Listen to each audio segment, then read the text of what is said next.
Okay, it looks like everyone's in from the waiting room. So welcome everyone to the webinar on what is digital product management. My name is Kathryn Brohman. I'm the director of the Master of Digital Product Management program.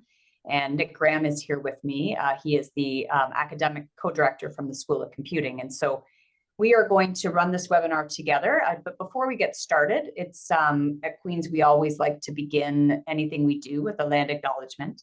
And so we acknowledge that Queen's University is situated on the traditional Anishinaabe and Haudenosaunee territory. We are grateful to be able to live, learn, and play on these lands. And so, as I mentioned, it's myself and Dr. Nick Graham. And so him and I have been sort of at the helm of this program since it started back about 4 years ago. We're currently in our third cohort. So we're just starting our third cohort. We've graduated now over 100 students through the program. And what we want to talk to you today about is really, get back to the beginning about what digital product management actually is. And so we'll begin by talking a bit about the idea of the growth in digital, which certainly when we started the program, we saw this growth happening, and we would say it's definitely continuing post-COVID. Many organizations are thinking about, right, what does digital management look like? How do we enable more digital capabilities? So we'll begin there. We'll go on to then Nick and I will both share what we feel digital product management is. Again, Nick coming from the School of Computing, myself from the School of Business. We see things a little bit differently, but we also, at any given conversation we have, we always get to agreement. And so we'll definitely talk a bit about what those different perspectives might look like. And then we want to talk about how it's different from traditional IT, traditional software development, traditional ways we used to do things. And then finally, we'll get to what's emerging and growing in this space. There will be an opportunity at the end for Q&A. So you should all see a Q&A button on the bottom of your screen. Who's ever not talking will be looking after the Q&A. So you can definitely ask questions as we go. We'll keep this as collaborative as possible. And certainly, even if you ask questions, we can draw some of that thinking into this webinar to make it a bit more interactive, which would be nice. All right, so getting started then, I want to talk a bit about what is the growth in digital. And it's interesting as we look across these different, many consulting companies are really trying to figure out what this space actually looks like. So to the right, we see the work from Gartner, which is a bit dated now. This was back a couple of years ago. But the whole idea of what they're doing is they're starting to identify really the opportunity in something called digital capabilities. And so as you notice here, the orange line is growth in information technology, growth in people and culture is the blue line, and then growth in product enhancement is the yellow line. And so the whole question, and what I want to focus the beginning of this webinar on and link it to what is digital product management, is the concept of a digital capability. Like, what is a digital capability, as opposed to really thinking about digital products? I think we have to think a bit more broadly about what we mean by products by embracing this idea of digital capabilities based on this growth that organizations are looking more to develop these digital capabilities internally. On the left side, we see this is a more current, and I believe this comes out of PwC, but really looking at what the growth opportunity is within the digital space. And what's interesting about this is how many organizations are leveraging digital for increasing what they call growth confidence. And so when you think about how organizations in today's day very competitive, if you're in the private sector, even in the public sector, it's becoming a lot of expectation with regard to fiscal responsibility and how we can run government agencies and ministries more effectively. And so when we think about growth or confidence in growth, it really comes down to the sustainability of the organization to be able to maintain, whether it be growth or maintain the services that they're providing. So in that, you also recognize the second one is sustained high importance on tech. And so really understanding that within this space, but not only do we want to leverage and enable growth, but we also have this technology piece being a fundamental capability of enabling that growth. So there's a lot of opportunity in this space, and you're probably feeling that within your organizations with emerging concepts around, used to be analytics, now it's artificial intelligence, workplace automation. There's a lot of terms being used that relate to this growth in digital concept. So I want to talk a little bit more now about the growth confidence. So if we go to the next slide, we think about growth confidence. It really is defined by the degree of optimism and the belief that a company or organization has about its ability to grow, expand, and achieve success in the future. And so when you think about this, if you're public sector, it really comes down to this idea that for years we've been talking about this notion of a balanced scorecard, right? That the idea that you can't just focus on your fiscal responsibilities or your fiscal goal or your financial goals anymore. We have to think about the customer perspective, the opportunity for learning, and your internal processes. But even if you go into the right, sorry, Nick, go to the right, into the triple aim in the health sector, which would be a great government sector, right? We also talk about the whole idea of, yes, we need, per capita costs, so cost enhancements around the idea of population health and experience of care. So growth confidence doesn't necessarily sit only within the public sector or the private sector. It can also be the idea that us as citizens really need a healthcare system that is growing in the ability to create capacity for the needs that we have. And then finally, on the left side, we get to really understanding the environmental, social, and governance responsibilities that are emerging to really, that there's a broader expectation on organizations, government or for-profit, around the idea we have to do things that are responsible for the environment. We have to have better governance procedures, and we really need to look after our people. And so all of this becomes a very critical time in business and organizational management that really comes to question some of the things that we've done traditionally and whether or not they're going to work long term. So moving forward, then the other thing, if you notice the other side of the part I showed about Gartner, they talk about this concept of a digital capability, and that's really where Nick and I want to begin. So when you think about a digital capability, it really is leveraging technology for potential value. And so it's looking at this idea of what they're calling proof of digital dividends from technology investments. So that's an interesting concept, right? Because again, years ago, we just used to put technology in the organization and then, get used or it wouldn't get used. But there's been enough failure, if you will, in the technology space that organizational leaders are starting to say, what are the dividends we're getting from technology investments? Like, where does it actually drive value for us? So Nick and I want to unpack an example, and that example is the idea of a chatbot. So if you think about a chatbot, we basically get this kind of, and you as consumers, I'm sure, especially now we're in the season of, Black Friday coming on Friday, right? All these things, we are inundated with chatbot interactions. And so when we think about this from the customer perspective, really there's some value for us, right? 24/7 support and instant response. Multilingual support is another major advantage. But when you think about why the organizations are doing it, right, we really get down to, there's a huge opportunity for reduced labor costs, improved resource utilization so we can leverage those resources in other parts of the organization. AI chatbots can handle thoughts and of queries simultaneously. So what they can do is they can handle, simultaneous inquiries. And so humans can't do that, right? We can really only do one thing at a time. Customer insights and qualification of leads, and also they can be integrated into our various different platforms. So when we think about the robust opportunity from the organizational perspective, we really start to understand why organizations are using these things. But if you look at the emoji, it's for customers, we're kind of like, I don't know. And Nick's going to share some of his own experiences. I'm sure maybe Nick, you can share that if that's something you're comfortable to do now, is just your own experience for why we see a yawn in that on this slide. Did you want to take it from here and I'll jump back in? Yeah, sure. I think really the question that we want to think about as we take a product perspective on something like a chatbot is, why is it that people have such a negative reaction to them? And certainly you click the support link on whatever retailer you're trying to get help with, be it Amazon or Lululemon or whatever, and get taken to an automated chatbot. that is really disappointing. Typically, you really want to speak to a person. And so why do we think that chatbots are not doing such a good job?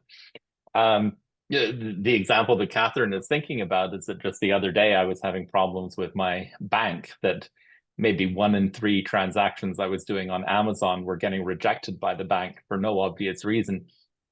That wound up being a 3-hour experience sitting waiting to get to speak to a person to be able to resolve the issue. 3 hours. And so the potential value of being able to deal with these sorts of problems with a chatbot are huge.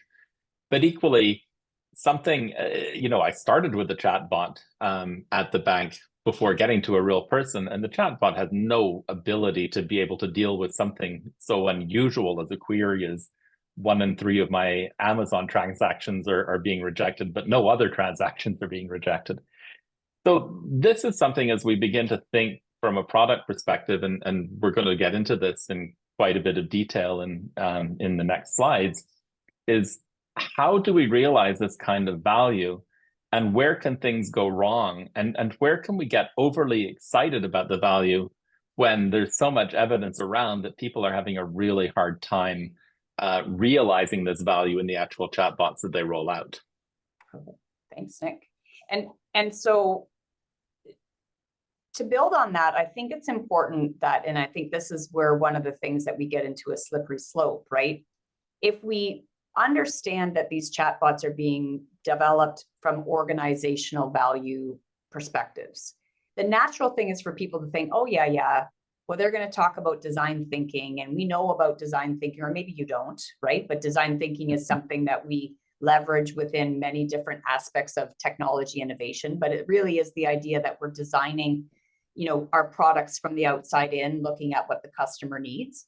But there's a challenge with that too, because organizations at the end of the day can't always just build stuff that customers want either. Like, they have to kind of come with this idea of what's the value for us in the end.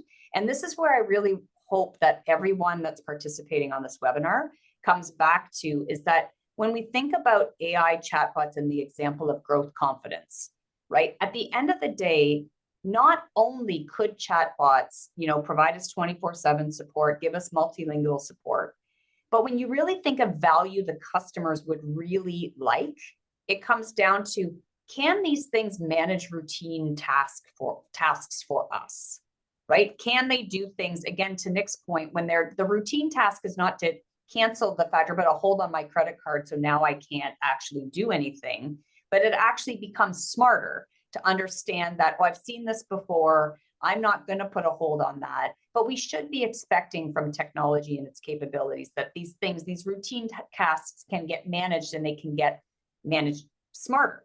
The other thing we can think is we should be having faster resolution times, not slower.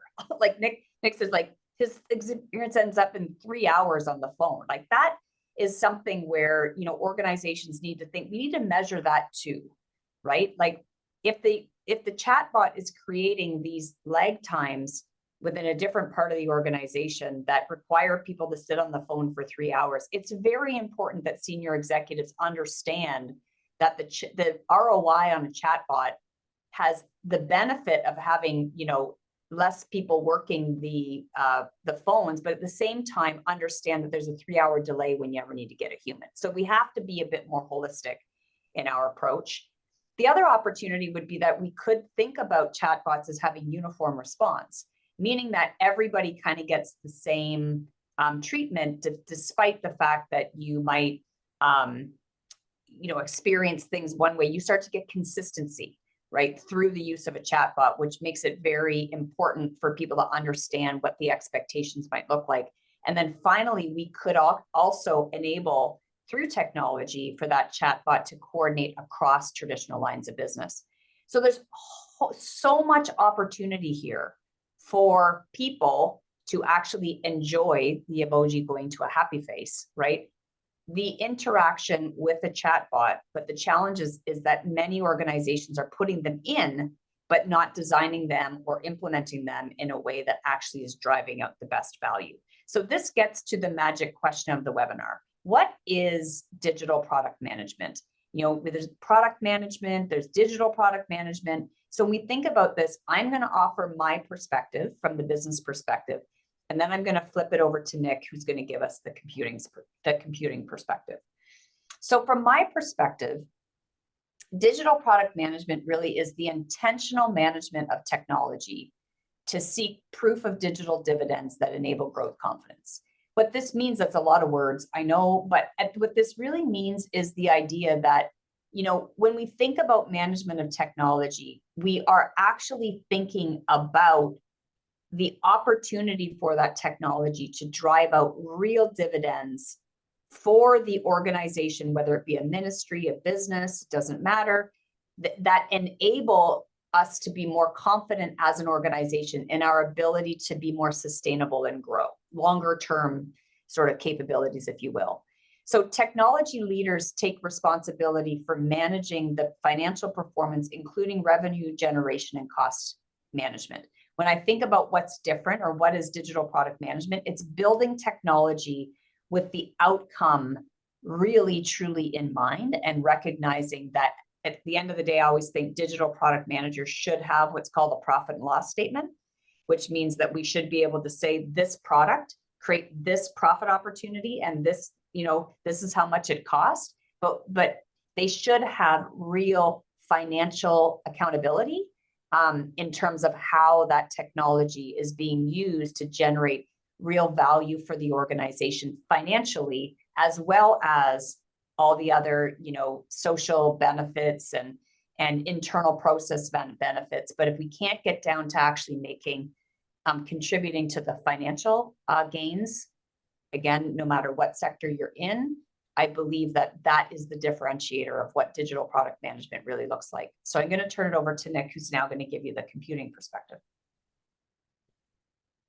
So a lot of people who are like me, who come from a computer science background, wind up being technology focused, but then over time developing an interest in the product itself, and want to move into a digital product management role. And this can wind up requiring a significant shift in mindset to take on this digital product management mindset. And what this is about really is being able to take on a broader view around how the product is meeting the needs of its users and the needs and capabilities of the business that it's being deployed by, not just how it's created, how it's built. We tend to get very siloed in our computer science IT area of beginning to think about really everything is about the development. It's about the new AI technologies. It's about what APIs we're providing. It's about how we get performance out. And this ability to kind of step back and view the product as a whole is incredibly important. Another part from my perspective is moving out of the silo of being more development focused and understanding one's role more broadly in the whole team of people who are involved in creating the product. And this could include designers, marketers, analysts, developers, and many others who are all working together to make the product a success, to define what the product actually is, to define how the product will be rolled out to the people who are going to use it, and to determine that whether the product is meeting its needs and how it should grow over time. All of this is a significant change in mindset, again, moving from the technological view to the product view. So Nick, I think we might want to stop there quickly. We got a message here, one of the questions from Gus, who's actually one of our current cohort of the Master's Digital Product Management Program, which we love. And this is exactly, I think, the type of thinking that Nick and I are talking about, this new mindset that people really need to think about that are in the role of a digital product manager. But he's talking about chatbots of today becoming the new browsers of tomorrow, where we go in and we basically ask, for what we need, and the chatbot gives us, this is exactly what we're talking about, really. Because when you think about the generative AI and the opportunity, how we're using emerging technologies like ChatGPT, this is where digital product managers really need to be thinking is ahead of the game, right? What is the best use case around how we interact with these things, and really questioning, even though we've been interacting with them in one way for many years, with the new and emerging technologies that are coming to play, how might we totally rethink the interaction between, a customer or, a consumer of your value to your organization itself. And so I don't know about you, Nick, but I look at what Gus says here, and I think this is exactly the stuff around the sense that companies develop chatbots with users in mind. They might need to get the best value of the tool. We might actually need to be thinking about this completely differently than the way that we have in the past. Yeah, 100%. And it's not just Google. OpenAI has just announced that they're developing a web browser, and that's very much aimed around this idea of using AI as search. I know I use chatbots in that way pretty much daily myself. It's really revolutionary how these are moving. Excellent. So thanks, Gus. Please keep them coming for those in there, because this is what makes it the most interactive and the most ability for Nick and I to kind of make sure that people are connecting to our material. So just as we go on to then, there are some principles of digital product management, and it really is, at the end of the day, when we think about digital product management, it is a management discipline, right? So there is the School of Computing. When you think the School of Computing, comes into this program, and they really think about, stop being in the software development or software architecture, like they have all their own disciplines that they do. That is a core discipline to what the function of the technology itself. Digital product management really is the management of that function. And so, because these things have been separated for a long time, even in the university, right? We have the business school and the School of Computing. There's so much at the intersection of this that's really exciting from a management perspective. And it's really interesting too, when you go over to the School of Computing, because they talk management all the time, right? Just like I think in the School of Business, we talk about technology all the time. And there's a lot of things that we're talking about that are very similar. And so I like to think about this using the 7S strategy. So if you're a management scholar at all, the 7S's approach with the idea of, from the strategy perspective, we are moving to something called product-led growth. And so this is something around the idea that we're no longer growing because what our customers want, or there's opportunities for businesses to build out products and actually leverage those products moving forward. Porsche is a great example of this, right? Everything that they build as a product, whether it be internal or external, as the opportunity to be able to allow other automotive, companies to use the things that they're building. The second thing around systems is that digital product management really is about agile and continuous delivery. And so the products never finish. Like we always say, the difference between physical and digital products is that digital products are never complete. We're constantly evolving them and constantly developing them, much like Gus's example of the chatbot. We're continuously, whereas a physical product, you sort of build it, you offer it, and then you would have to go through a whole other cycle of development in order to make it different. From a structure perspective, organizationally, products work across functions. Very difficult to lead product management because of the fact that you have no authority to lead, right? You really don't own anything, but you have to influence everybody across the organization. Very challenging to do, which gets to style. There's actually different leadership elements of digital product managers that are very situational. It's a completely different leadership set of skills and competencies. And then we get to the new DPM roles. And so just back, Nick, if you don't mind to, oh, there we go. So the new DPM roles, which I get to here in a second, and then the skills around workplace and computational thinking, which Nick will go to. So I'm going to do the roles. I'm going to pass it over to Nick to do the computational thinking on the workplace. So these are just the different roles. You might be coming in from this webinar in one of these roles, right? And these are always evolving. So we get around the product manager, the product owner, UX designers, the product strategist or the business analyst, the product marketing manager, the scrum master or the project manager, which is again different than product. I'll get to that a little bit later. The architect or the technical lead, solution engineers, customer success managers and change management, chief product officers and product executives at the highest level of the organization. The point of this slide, and we could have went on and on here, the point of this slide is digital product management really is a function of which there are many roles that contribute to that function. And so this is evolving really inside organizations,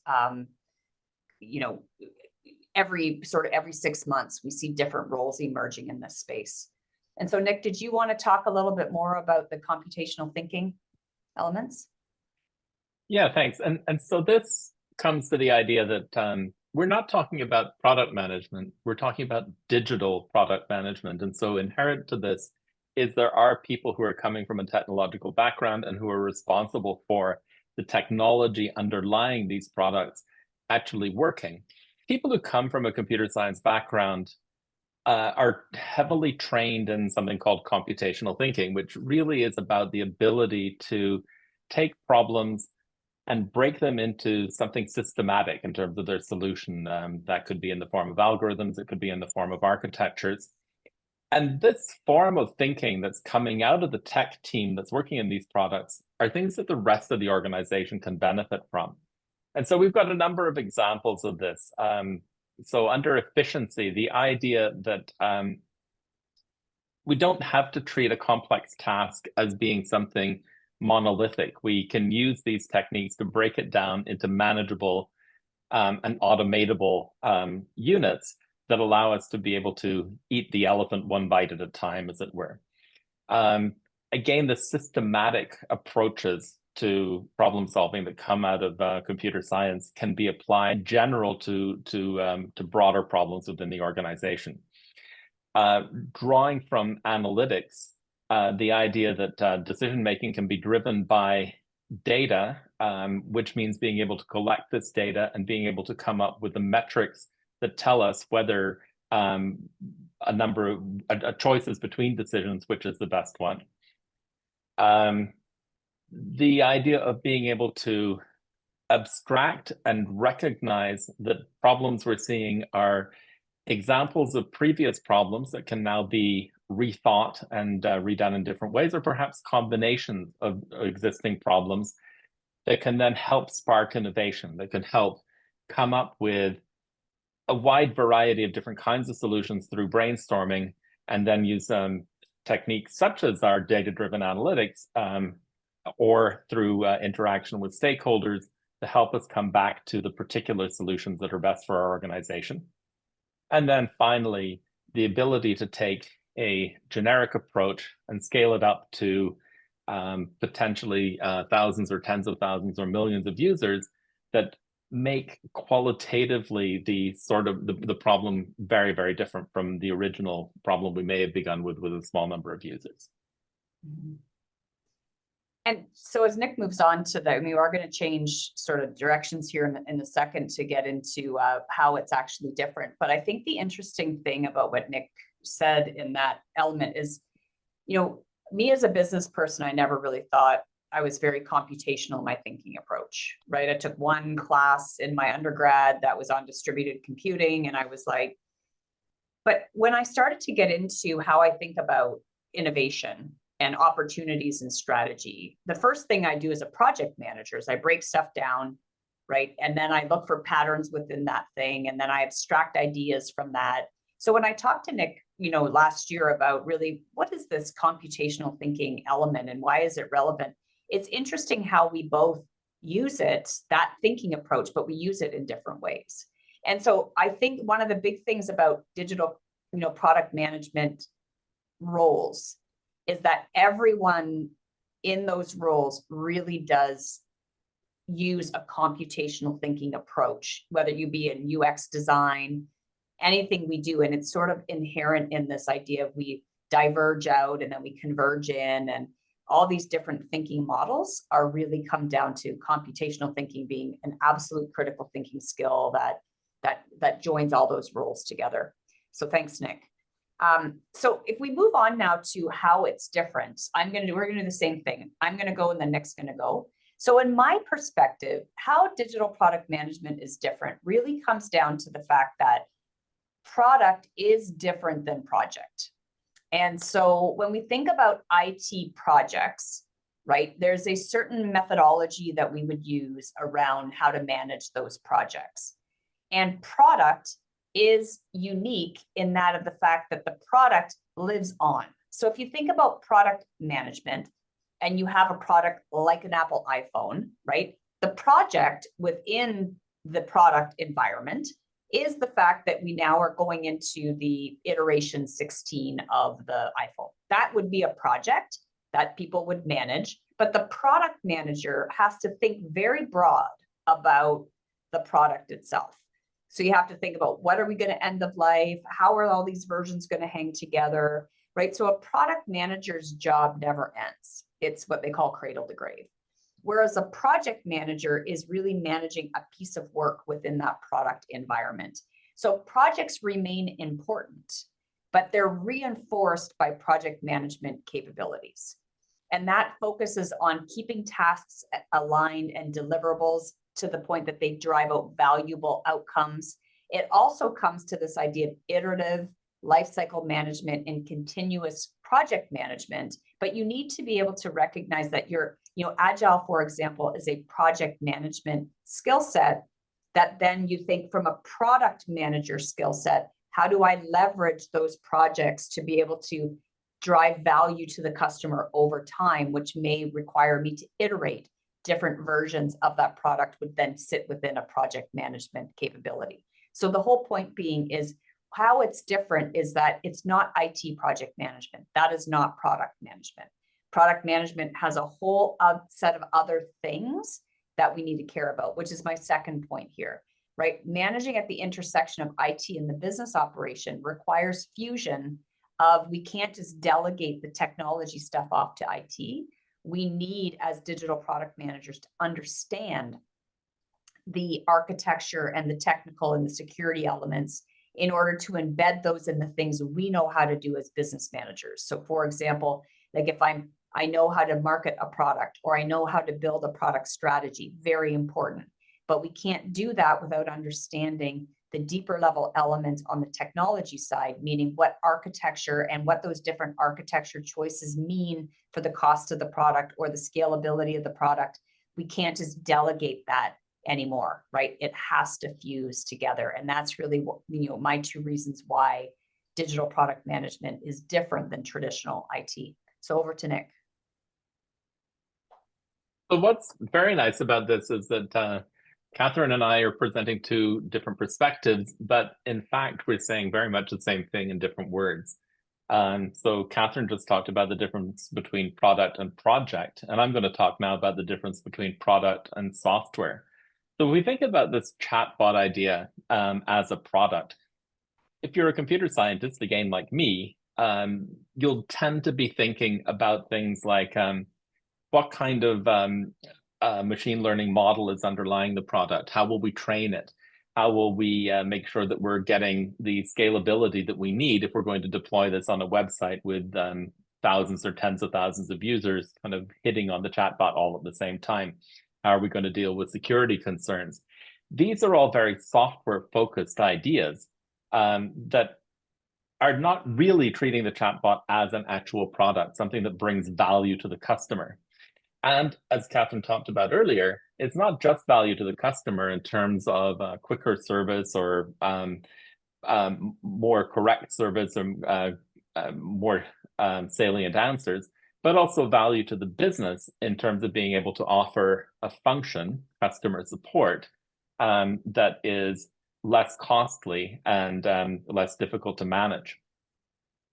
And also, from a product perspective, we need to worry about things like, who is managing this chatbot within the organization? Whose job is it to figure out how people flow through the customer website, encounter this chatbot, and get the information that they need? Who is responsible for making sure that the chatbot, unlike what Gus was telling us before, general chatbots for general search, we're customizing chatbots that are capable of doing answering queries within the particular organization. So if it's, for example, a company that sells clothing, then this chatbot has to know all about clothing and shipping of these clothes and returns and all these sorts of things, but should not be answering questions around, for example, politics in the US election. Nothing, this is not part of its mandate. And so how do we customize it with the information it needs to have? What are the risks are involved?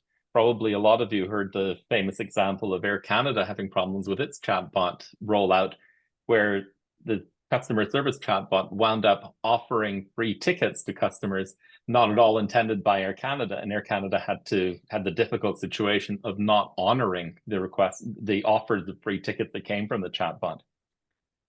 And finally, dealing with customer frustration, that if the chatbot isn't working in the way people want, if it's not giving the right answers, if people are viewing the chatbot as something they have to get through in order to get to a real person, how does that kind of customer frustration quantified? How is it measured? How is it identified?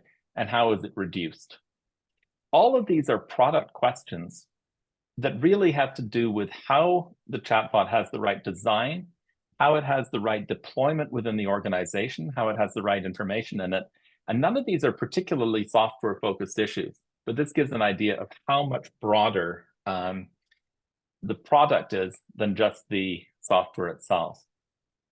Another change from traditional IT is that people in traditional IT are famous for inside-out thinking, which begins with, here is a product that we could implement within our company. Here is how the product, what we need to do to make it available to people. Here are the features that this product has. And not really thinking about the needs of the stakeholders as the starting point. So again, with our chatbot example, outside-in thinking starts with the stakeholders. It starts with the users. It starts with the business, and then uses that to drive technology decisions. So for example, how can we reduce time that customers spend in queues, or how can we get customers correct information faster? These are outside-in questions that are driving design, as opposed to, for example, inside-out decisions, which would be saying, how can we technologically integrate this technology into our website? What benefits do we, in talking to management, if we can show that we're deploying new AI features which make us look cutting edge? These are inside-out questions, which is, again, not a product-focused sort of view. And finally, Kathryn already talked about the roles of team. There are many, many roles that go beyond what the IT department is traditionally worried about dealing with.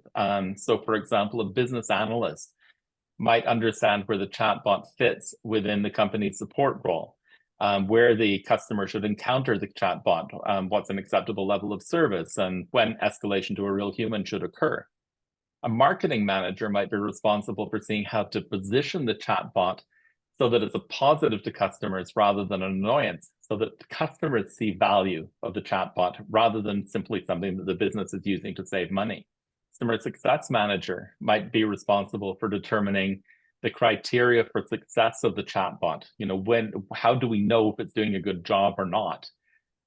Which might involve creating analytics-based experiments to kind of test the success of the chatbot, and putting in place analytics-based monitoring to determine if the chatbot's goals, according to whatever metrics have been put in place, are being met.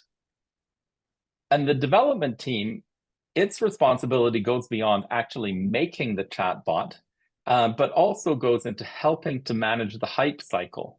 So making sure that the goals of the chatbot that are being identified by these other stakeholders are realistic based on today's technologies, before we overcommit to a particular strategy around the deployment of the chatbot, and make sure that that there's some realistic and sober thought around what chatbots can actually achieve in a logical environment.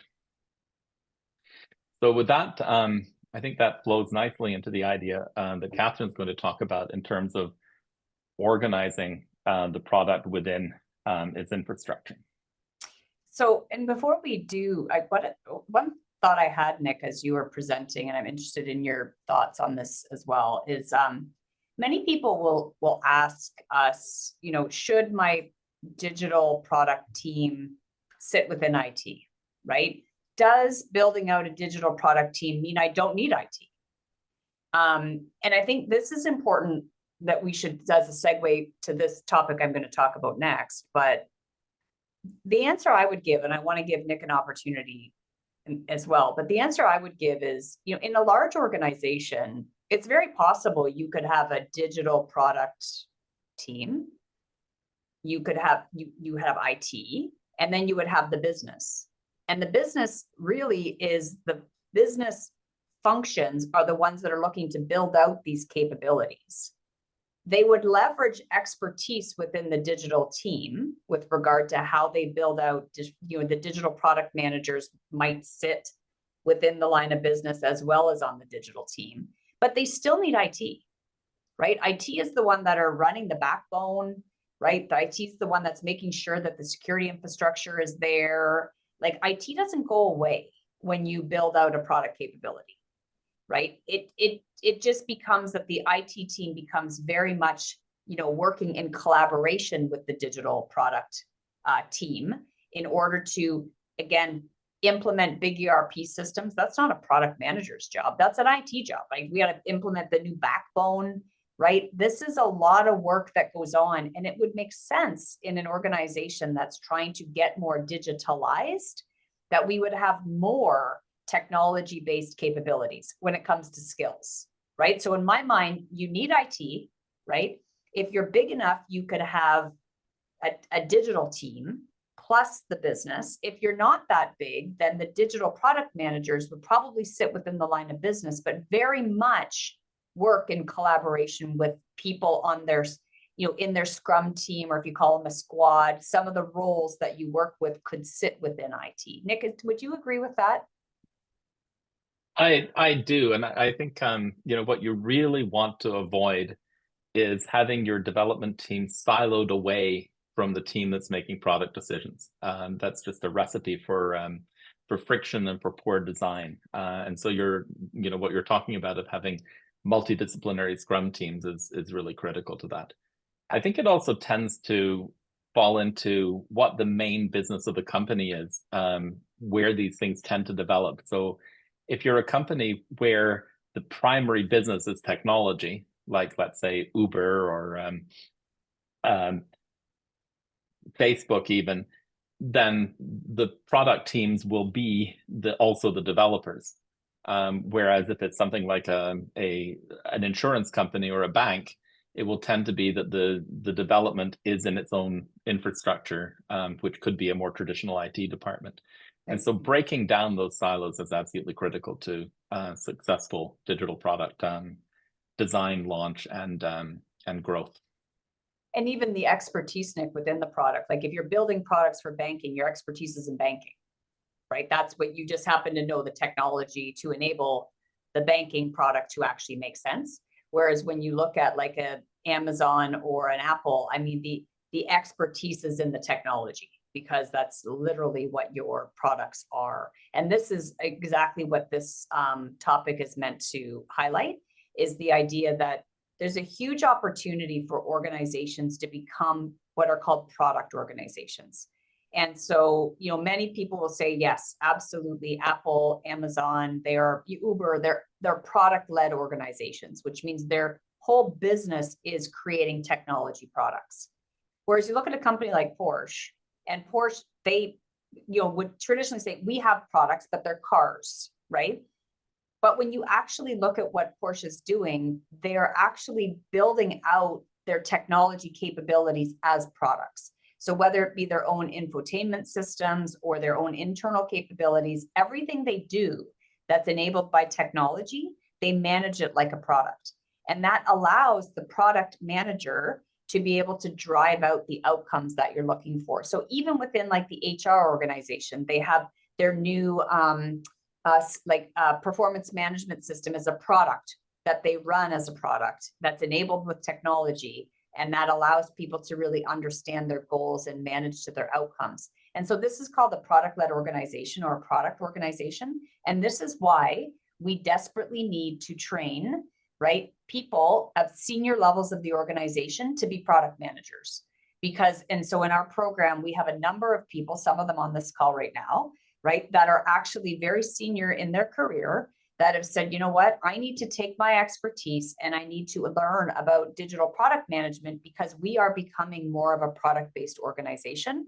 And my expertise is needed in that it's in government or in retail or in banking, but I need to be able to embrace the technology organization in order to lead my company into the next, realm of basically into the digital age, if you will.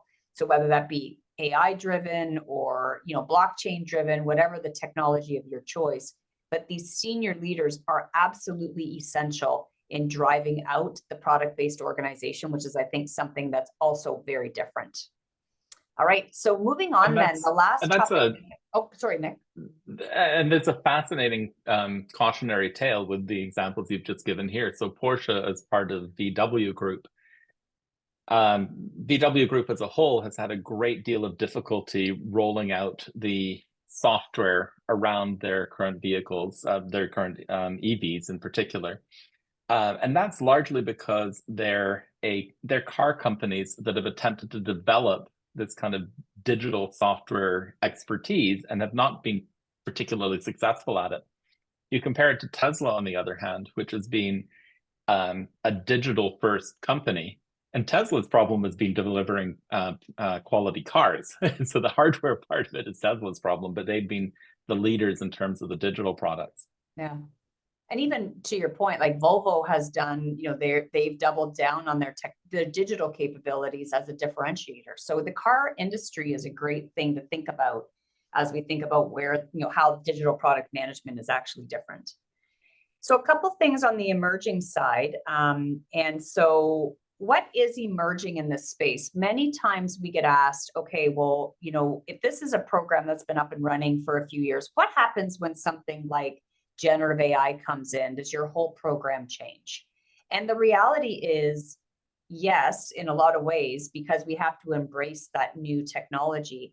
But I think product as an entity, right, is a management discipline that can, evolve into or adapt into these different emerging trends. So for example, when you take a look at what's happening within data and AI, right, there's now the emerging data and AI driven product management capabilities, right? So it comes down to like the AI product manager. The product management capability doesn't change, right? The technology changes. And so what we have to do is we have to lean into the school of computing in our case and say, we need more AI, content in the program because people need to understand that at a greater depth. So I think the use of analytics and AI to enable these digital, different digital product management practices is essential. And that's really changing, right? But at the end of the day, it's product management for AI components, right? The product-led adoption and growth, so embedded design of what's called viral loops. So the other thing that's really emerging is the integration between product and systems thinking. So many product-based disciplines used to be grounded in what's called design thinking, sort of that outside-in design capability. Now there's new practices emerging in systems thinking. And this is because we recognize many industries are going through system-level transformations, healthcare being a great example of that. But even in Nick's example of, looking at the car industry, when you think about the fact that one of the reasons why the non-Tesla EV cars are struggling so much is because they didn't really connect the need to be able to charge the cars, which would be part of the value system or the ecosystem, if you will. And so that really is what we're talking about when we're thinking about building products that have more of an ecosystem, lens at play in early design stages. Bringing me to my next point around platform and ecosystem. So really moving into API-enabled development. So API first development, blockchain integration, these are all parts of what's evolving in platform and ecosystem. And then the last thing really is the responsibility. And this isn't, I shouldn't have put this last, Nick. I was just thinking about this now because I don't want it to be an afterthought, right? This is exactly at the core of digital product management, and it should have been there forever because of some of the things that Nick's already spoken to. Digital product managers can get products really wrong. So we can allow bias to seep in, we can develop things that harm people, right? The idea that there is a dark side around digital product management is very important for us to recognize. That technology is great in certain elements, but when used without being ethical and responsible in terms of its design, can lead actually to a number of very disappointing outcomes. And so at this point, I'm going to turn over to Nick, who's kind of going to wrap it up. I'm sure he's got lots to say about that specific topic, and he'll close us out before we formally wrap things for the end of the webinar.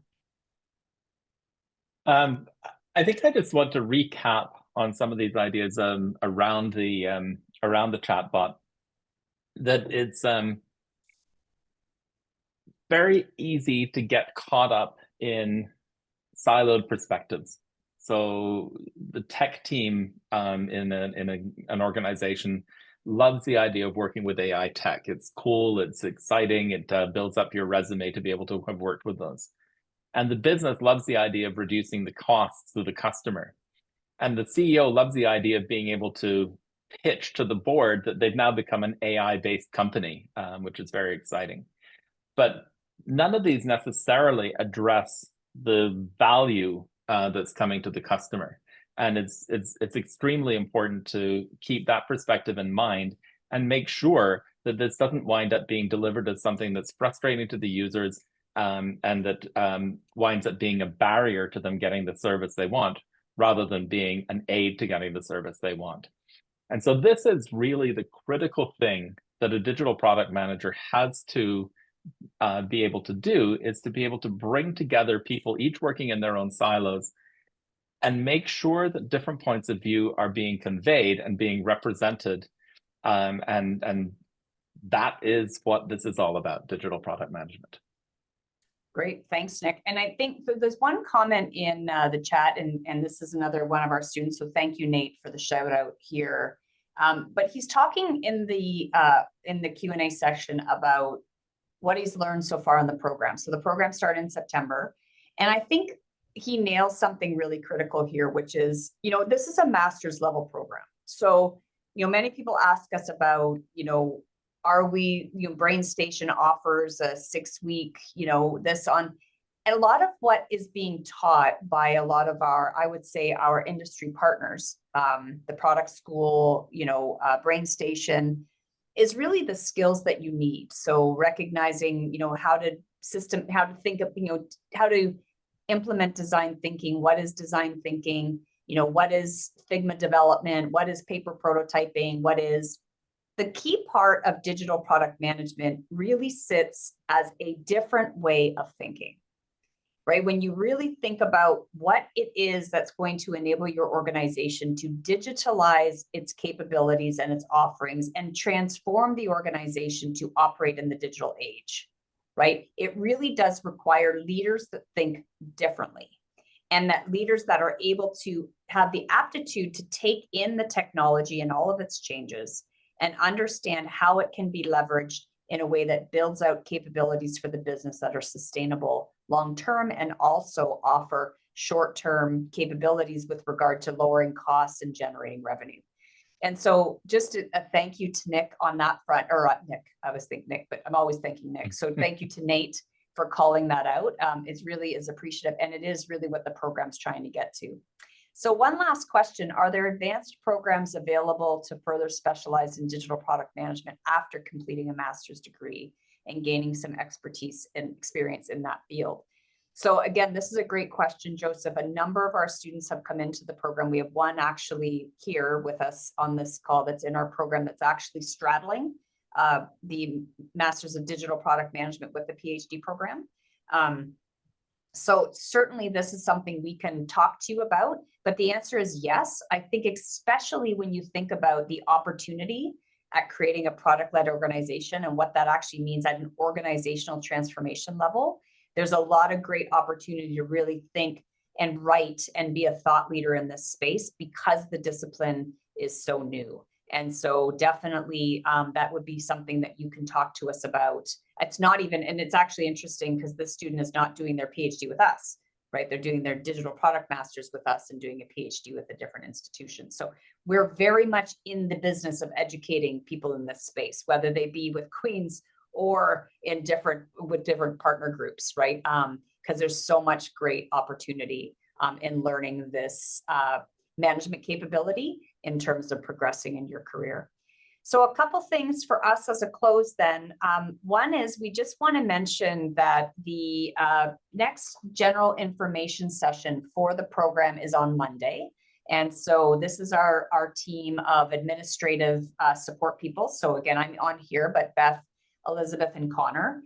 So if you wanted to attend that, this webinar will be focused specifically on the program and what's in it, and questions you can think about. And so any of you that are intrigued with what you've heard today and want to look at the master's program a bit deeper, please do attend that webinar, or at least sign up for it, and then you can get the video for it.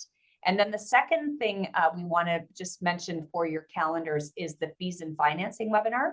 So this is, like many of our master's programs on the Masters of Management side, the price tag on this program is significant. But we do have a lot of different options in terms of how to support you on the financing side.